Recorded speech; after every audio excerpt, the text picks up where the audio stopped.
students. So today we'll start a new chapter, that is your electricity. ठीक है, तो before starting the chapter I'd like to put a question for you all. So that is, what is electricity?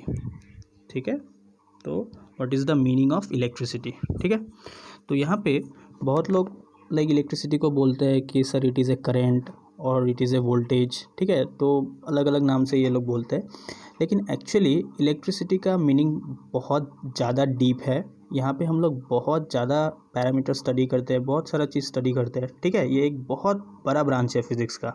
ठीक है, तो इतना details में तो हम लोग नहीं जाएंगे एटलीस्ट क्लास 10 लेवल तक, तो but I try to cover maximum concepts which will be useful at this level for you all. ठीक है, तो यहाँ पे देखिए, तो अगर आपको बोला जाता है कि इलेक्ट्रिसिटी क्या है, तो आप सिंपली एक चीज़ याद रख लो. ठीक है, तो जैसे आपका डिफरेंट टाइप्स ऑफ एनर्जी है जो आपने ऑलरेडी पढ़ा है. ठीक है, जैसे लाइट एनर्जी हो गया, आपका हीट एनर्जी हो गया, जैसे हीट एनर्जी हो गया. ठीक है, जैसे आपका केमिकल एनर्जी हो गया. ठीक है, तो ऐसे आपने डिफरेंट टाइप्स ऑफ एनर्जी पढ़ा है. ठीक है, मैकेनिकल एनर्जी हो गया.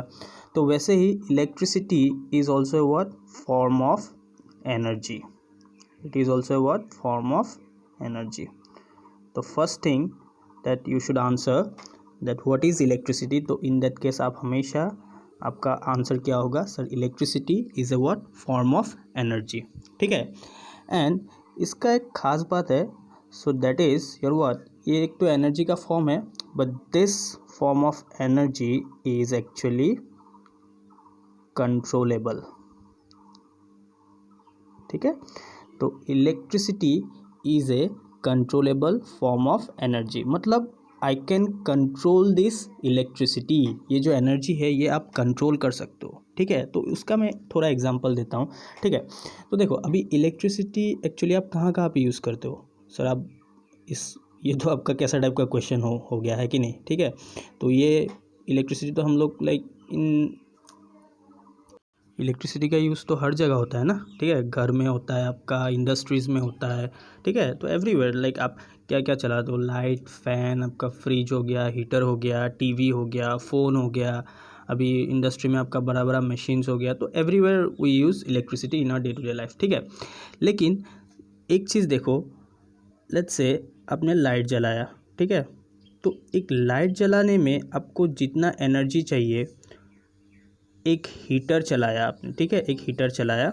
ठीक है, वो हीटर चलाने में जो एनर्जी लगेगा, दोनों एनर्जी सेम नहीं है. ठीक है, या फिर आप एक फ़ैन चला लो. ठीक है, या फिर आप टीवी चला लो, या फिर आप एक बड़ा मशीन ले लो. ठीक है, तो in each of this cases, ठीक है, whether it is light, heater हो गया, आपका फ़ैन हो गया, टीवी हो गया, मशीन हो गया. ठीक है, तो लाइट भी इलेक्ट्रिसिटी से रन होता है, हीटर भी आपका इलेक्ट्रिसिटी से रन होता है, फ़ैन भी आपका इलेक्ट्रिसिटी से रन होता है, टीवी भी आपका इलेक्ट्रिसिटी से रन होता है, मशीन भी आपका डिफरेंट टाइप्स ऑफ मशीन्स भी आपका जो इलेक्ट्रिसिटी से रन होने वाला मशीन्स है. ठीक है, तो everywhere we use what, electrical energy. लेकिन डिफरेंस क्या है, डिफरेंस ये है कि जो लाइट में जितना एनर्जी लगता है उतना एनर्जी आपका हीट में नहीं लगता है. ठीक है, हीट में इससे बहुत ज़्यादा एनर्जी, हीटर में बहुत ज़्यादा एनर्जी लगता है. ठीक है, वही एनर्जी आपका फ़ैन में जितना एनर्जी कंज्यूम होता है वो भी डिफरेंट अमाउंट ऑफ एनर्जी है. सिमिलरली टीवी में जितना एनर्जी कंज्यूम होता है वो भी डिफरेंट अमाउंट ऑफ एनर्जी है. सिमिलरली मशीन्स भी डिपेंडिंग अपॉन द रिक्वायरमेंट अलग अलग अमाउंट ऑफ एनर्जी यूज़ किया जाता है डिफरेंट मशीन्स में. ठीक है, तो यहाँ पे आपको पता चल जाएगा कि आप अगर घर में सिर्फ लाइट जलाते हो तो आपका बिल कितना आता है, आप एक बार चेक करना. या फिर आपने लाइट, हीटर, फ़ैन, टीवी सब कुछ एक साथ लगा के रखा है, ठीक है, पूरे महीने के लिए, तो आप बिल्स चेक करके देखना कि आपका कितना बिल आता है. तब आपको पता चल जाएगा कि कितना अमाउंट ऑफ एनर्जी यूज़ हुआ है. ठीक है, तो दैट मीन्स लाइट में जितना एनर्जी होता है, कंज्यूम होता है, हीटर में उससे कई ज़्यादा होता है, फ़ैन में भी काफ़ी ज़्यादा एनर्जी यूज़ होता है. ठीक है, तो दैट मीन्स आप डिफरेंट इक्विपमेंट्स में आप different amount of energy use कर रहे हो. ठीक है, तो that means you can control the electrical energy, yes और नो. ठीक है, तो आप कंट्रोल करके लाइट में जितना रिक्वायरमेंट है उसके हिसाब से डाल सकते हो, आप कंट्रोल करके हीटर में जितना रिक्वायरमेंट है उसके हिसाब से डाल सकते हो, फ़ैन में जितना एनर्जी चाहिए होता है उतना एनर्जी डाल सकते हो, यस और नो. तो ultimately this is the property of, very important property of electrical energy, that is the property is what, the electrical energy is controllable, ठीक है, we can control the electrical energy, ठीक है। तो ultimately अगर आपको electricity बोलता है तो व्हाट इज इलेक्ट्रिसिटी, तो it is a what, form of energy, ठीक है। तो electricity is a what, form of energy, ठीक है। तो इस चैप्टर में हम लोग बहुत सारा चीज़ पढ़ेंगे कि करंट क्या है, वोल्टेज क्या है, ठीक है, तो कैसे कितना एनर्जी लॉस होता है जब हम लोग ये इक्विपमेंट्स रन करते हैं, फ़ैन, ये लाइट हो गया, टीवी हो गया, ठीक है। तो ये डिफरेंट पैरामीटर्स पढ़ेंगे, लेकिन बिफोर दैट, ठीक है, जो आपका मेन कंसेप्ट है जिसमें the whole concept of electricity is based on, that is your what, the concept of charge, ठीक है। जो इलेक्ट्रिसिटी का जो कंसेप्ट है, पूरा का पूरा कंसेप्ट ये चार्ज के ऊपर बेस्ड है, ठीक है। तो this is the concept of charge, ठीक है। तो देखो, तो चार्ज, तो अभी हम लोग चार्ज को थोड़ा ज़्यादा डिटेल में पढ़ेंगे, ठीक है। अगर ये समझ में आ गया तो बाकी कंसेप्ट भी आसानी से समझ में आ जाएगा, ठीक है, because the whole concept of electricity is based on the concept of charge, ठीक है। तो चलो स्टार्ट करते हैं। तो यहाँ पे देखो, चार्ज, पूरे चैप्टर में मैं चार्ज को आइदर स्मॉल क्यू और समटाइम्स कैपिटल क्यू, ठीक है। तो चार्ज को इंडिकेट करने के लिए हम लोग ये नोटेशन यूज़ करेंगे, ठीक है। जैसे आप लोगों ने मास को कैसे इंडिकेट किया था, एम से, है कि नहीं। जैसे आप रेडियस ले लेते हो, रेडियस को आर से डिनोट करते हो, लेंथ ले लेते हो, लेंथ आपने किससे इंडिकेट किया था, एल से। लेट्स से डिस्टेंस ले लिया, डिस्टेंस को कौन से नोटेशन से इंडिकेट किया था, डी से, ठीक है। तो अलग अलग नोटेशंस यूज़ करते हो अलग अलग क्वांटिटीज़ के लिए। तो वैसे ही चार्ज के लिए हम लोग क्यू को यूज़ करेंगे, ठीक है। ये इंटरचेंजेबल है, कभी मैं स्मॉल क्यू यूज़ कर लूँगा, कभी मैं कैपिटल क्यू यूज़ कर लूँगा, तो आप समझ जाना डिपेंडिंग ऑन द कॉन्टेक्स्ट, ठीक है। तो charge is denoted with the help of Q, ठीक है। और जो चार्ज का यूनिट है, ठीक है, चार्ज को कौन से यूनिट में मेजर किया जाता है, so that is your what, coulomb, ठीक है। चार्ज को हम लोग कौन से यूनिट में मेजर करते हैं, कोलम, ठीक है। और इसका सिंबल क्या है, कैपिटल सी, ठीक है, capital C. Charge is measured in the unit of coulomb, ठीक है। जैसे आप मास को मेजर करते हो, मास को कौन से यूनिट में मेजर करते हो, sir we use sometimes grams और किलोग्राम्स, यस और नो। जैसे लेंथ हो गया, लेंथ को आप मीटर, सेंटीमीटर, किलोमीटर, ये सब में मेजर करते हो, यस और नो, ठीक है। तो जैसे आपका वेलोसिटी था, वेलोसिटी को आपने कैसे मेजर किया था, मीटर पर सेकेंड या फिर सेंटीमीटर पर सेकेंड, यस और नो। तो ये डिफरेंट यूनिट्स हो गया अलग अलग क्वांटिटीज़ का, है कि नहीं। तो वैसे ही जो आपका चार्ज है, चार्ज को हम लोग कौन से यूनिट में मेजर करेंगे, it is measured in the unit of coulomb, ठीक है। जैसे आपने डिस्टेंस बोल दिया sir 1 meter, 2 meter, 3 meter, 4 meter, 100 meters, ठीक है। वैसे ही चार्ज को हम लोग कैसे लिखेंगे sir, 1 coulomb, 2 coulomb, 3 coulomb, 4 coulomb, ठीक है। ऐसे हम लोग चार्ज को इंडिकेट करेंगे in the unit of coulomb. और ढेर सारा यूनिट्स है, स्मॉलर यूनिट्स भी है, तो मैं वो डिस्कस करूँगा धीरे धीरे। तो फिलहाल आप यही दिमाग में बिठा लो कि चार्ज को हम लोग कौन से यूनिट में मेजर करते हैं, it is measured in the unit of coulomb, ठीक है, COULOMB, कोलम। और उसका सिंबल क्या है आपका, कैपिटल C, ठीक है। जैसे मैंने बोल दिया कि ये एक बॉडी है, तो this body carries a charge of 5 coulomb, ठीक है। This body let's say A, ठीक है, यहाँ पे कितना चार्ज है, 5 कोलम। तो इन दैट केस इसको कैसे लिखेंगे, तो चार्ज को कैसे डिनोट किया था, Q से, ठीक है। Charge on body A, that is Q on A is equal to 5 coulomb, ठीक है। Charge on body A is equal to what, 5 coulomb. Charge का सिंबल क्या है, Q, ठीक है, और उसका यूनिट क्या है आपका, कोलम, 5C, या फिर आप फुल लिख सकते हो ऐसे 5 कोलम, ठीक है। जनरली हम ये वाला प्रीफर करते हैं, ठीक है। अंडरस्टूड है कि it is indicating the coulomb, ठीक है। So now let us come to the main point, what is charge, ठीक है। चार्ज क्या है, तो एक चीज़ हम लोगों ने देख लिया कि चार्ज को हम लोग Q से डिनोट करते हैं, ठीक है, एंड इसका यूनिट क्या है आपका, कोलम, ठीक है, कोलम। तो नाउ व्हाट इज़ चार्ज, ठीक है। तो before explaining this concept let us take an example, ठीक है। Let us consider a body, कोई भी बॉडी आपने एक कंसिडर किया, तो obviously everything we see in this universe is what, matter, yes और नो, कोई भी चीज़ आप देखते हो जो फील कर सकते हो, ठीक है, तो वो क्या है आपका मैटर है, ठीक है। And what is the basic definition of matter? Matter का बेसिक डेफिनेशन क्या है? आप लोगों ने ऑलरेडी क्लास 9 में पढ़ा है कि matter is anything which have some mass and which occupies some space, ठीक है। तो यहाँ पे इस टर्म पे गौर कीजिए, ठीक है, यहाँ पे थोड़ा स्ट्रेस दीजिए, मास, ठीक है। तो मतलब कोई भी बॉडी हो, कोई भी ऑब्जेक्ट हो, एवरी ऑब्जेक्ट और every matter has got some mass, yes और नो, कुछ ना कुछ मास होगा ही, यस और no.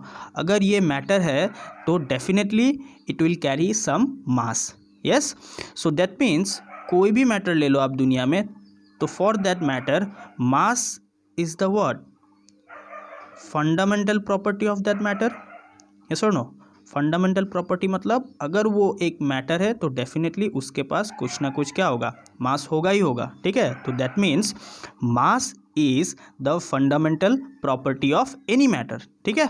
Mass is the fundamental property of any matter and because of this property, ठीक है, कि कोई भी मैटर में क्या होता है, मास होता है। अगर ये मैटर है तो definitely it will have some mass, ठीक है, 1 ग्राम, 1 किलोग्राम, 1000 ग्राम, ठीक है, 2000 ग्राम, 1 लाख ग्राम, ठीक है, कितना भी हो सकता है, एकदम स्मॉलेस्ट अमाउंट में भी हो सकता है, 0.00012 ग्राम, ठीक है, कुछ भी अमाउंट में हो सकता है।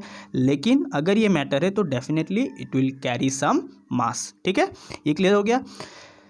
लेकिन यहाँ पे इंपॉर्टेंट चीज़ क्या है, देखो तुम लोगों ने ऑलरेडी एक ये चीज़ स्टडी किया है कि बिकॉज ऑफ मास, ठीक है, जो मैटर में मास होता है, because of mass any matter can experience और produce gravitational force, gravitational force, ठीक है। ग्रेविटेशनल फोर्स देखो ये क्लास 9 में तुम लोगों ने ऑलरेडी पढ़ा है, ठीक है, ग्रेविटेशनल फोर्स, ठीक है। Gravitational force is produce because of what, mass, mass is responsible for producing the what, gravitational force. पढ़ा था, फोर्स का वैल्यू क्या था, capital G m1 m2 upon r square, this is the what, force of gravitation between any two bodies having mass m1 and m2 and which are separated by a distance r, ठीक है, ठीक है, clear हो गया।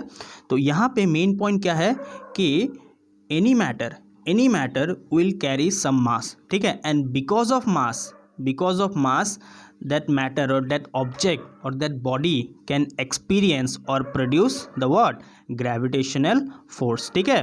तो यहाँ पे जो फंडामेंटल प्रॉपर्टी है मैटर का, that is your what, mass, ठीक है, and this fundamental property that is mass is responsible for producing or experiencing the gravitational force on the or by the matter, ठीक है। अगर कोई भी मैटर ग्रेविटेशनल फोर्स एक्सपीरियंस कर रहा है, ठीक है, तो उसका रीज़न क्या है, because that matter is having some mass, clear हो गया। अगर उसके पास मास है तो definitely that object will experience the what, gravitational force, और I can say that object can produce the what, gravitational force, clear हो गया, ठीक है। तो mass is responsible for producing the gravitational force, ठीक है, और experiencing the gravitational force by the object, is it clear? and what is mass? it is again the fundamental property of any matter, ठीक है। अगर वो matter है तो definitely the matter will carry some mass, is it clear?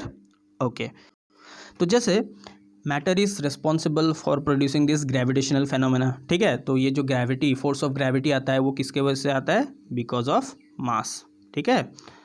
तो similarly आपका और एक प्रॉपर्टी होता है जो कोई भी मैटर पोजेस करता है, that is your what, the property of charge, ठीक है। तो what is this property, again this charge is a what, fundamental property of matter.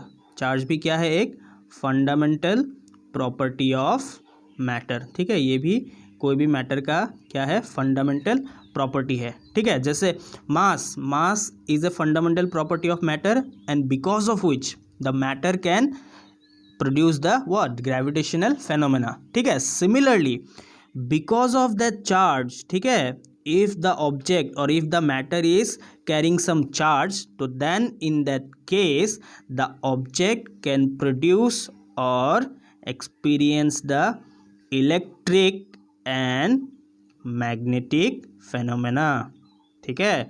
अगर आप कहीं पे भी इलेक्ट्रिकल फेनोमेना देख रहे हो या फिर मैग्नेटिक फेनोमेना देख रहे हो, तो that means charge is responsible for electric and magnetic phenomena. Is it clear? ठीक है, तो दैट मीन्स आप चार्ज को कैसे डिफाइन कर सकते हो?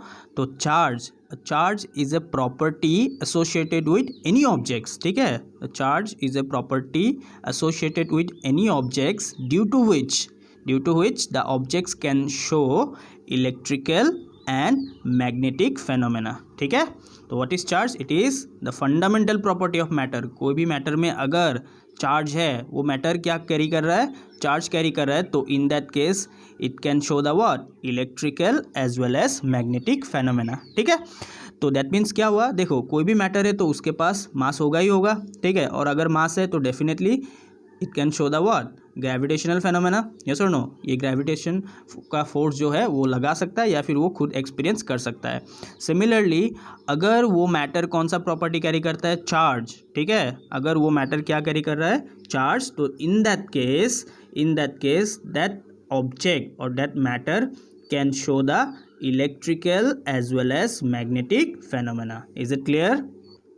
ठीक है, तो दैट मीन्स आपने जो बोला ये इलेक्ट्रिसिटी, जो इलेक्ट्रिकल फेनोमेनास आप दिखाई देता है अभी। ठीक है, आपका लाइट जल रहा है, फैन चल रहा है। ठीक है, जो भी आपका इलेक्ट्रिकल फेनोमेना हो रहा है, everything is based on the concept of what? Charge. ठीक है, ये बहुत ज़्यादा इंपॉर्टेंट प्रॉपर्टी है मैटर का। इसके वजह से ही पूरा दुनिया आज चल रहा है। ठीक है, इधर का उधर हो रहा है, चारों तरफ कम्युनिकेशन बिल्डअप हो रहा है। आप फ़ोन चला रहे हो, आप टीवी देख रहे हो, आप इंटरनेट यूज़ कर रहे हो, everything because of what? Charge. ठीक है, अगर चार्ज ये सब का कंसेप्ट डेवलप नहीं होता तो आज आप जो भी चला रहे हो, यूज़ कर रहे हो, जो भी देख रहे हो, ये सब आज दिखाई नहीं देता। ठीक है, तो charge is responsible for producing the what? Electrical as well as magnetic phenomena. जो भी आप मैग्नेटिज्म का फेनोमेना पढ़ोगे लेटर चैप्टर्स में, तो that is also responsible for that phenomenas will be given by the what? Charge. ठीक है, charge is responsible for producing those phenomena. ठीक है, so this is the basic and fundamental concept of charge. ठीक है, तो charge क्या है sir? It is a property that is associated with any object. ठीक है, कोई भी ऑब्जेक्ट आपका चार्ज कैरी कर सकता है। ठीक है, it is a property associated with any object due to which, ठीक है, जिसके वजह से अगर चार्ज है तो क्या हो जाएगा? Due to which the objects can show electrical as well as magnetic phenomena. ठीक है, अगर वो ऑब्जेक्ट चार्ज नहीं कैरी कर रहा है तो in that case you cannot get the electrical as well as magnetic phenomena out of that object. ठीक है, अगर आपको कहीं पे इलेक्ट्रिसिटी दिख रहा है, ठीक है, अगर कहीं पे ऑब्वियसली इलेक्ट्रिसिटी तो नहीं दिखेगा। ठीक है, अगर उसका एप्लीकेशन आप देख रहे हो, ठीक है, जैसे लाइट चल रहा है, ठीक है, लाइट जल रहा है आपके घर में, तो दैट मीन्स वो क्या है? That is an application of electricity का यूज़ करके ही तो आप लाइट जला रहे हो ना। ठीक है, तो वो लाइट कैसे जल रहा है? Because of charge. ठीक है, बिकॉज ऑफ चार्ज। जैसे आपका फ़ैन चल रहा है, वो किसके वजह से चल रहा है? Because of charge. ठीक है, वो कैसे होता है, कैसे फ़ैन चलता है, करंट क्या है, वोल्टेज क्या है, वो हम लोग पढ़ेंगे, लेकिन उसके पहले हम लोग चार्ज को और थोड़ा डिटेल में देखेंगे। ये तो आज मैंने चार्ज का फंडामेंटल कंसेप्ट बता दिया कि what is charge actually, charge की वजह से क्या होता है। ठीक है, तो हम लोग धीरे धीरे और डिटेल्स में पढ़ेंगे। So for today so this is all for today, so we'll continue studying the concept of charge in the upcoming lectures. ठीक है, thank you.